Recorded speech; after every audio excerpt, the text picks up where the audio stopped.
అని జీవితంలో ఒకటి జ్ఞాపకం పెట్టుకోవాలి.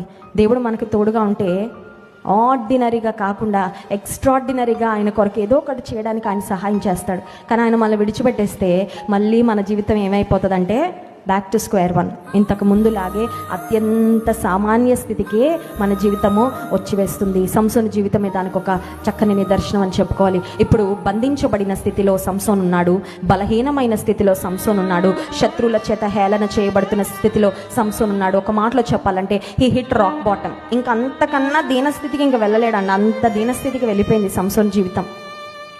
కానీ the best part of Samson story, Samson యొక్క చరిత్రలో ఒక మంచి విషయం ఏంటంటే, ఇక ఇంతకన్నా నా జీవితం దిగజారలేదు అంత స్థితికి సంసోను జీవితం వెళ్ళిపోయినా సంసోను ఒకటి నిర్ణయించుకున్నాడు. ఏమనంటే, ఈ స్థితిలో కూడా నేను ప్రార్థన చేస్తాను. స్తోత్రం చెప్తాం. హల్లెలూయా. I will cry out to God, I will call upon God. దేవునికి మొరపె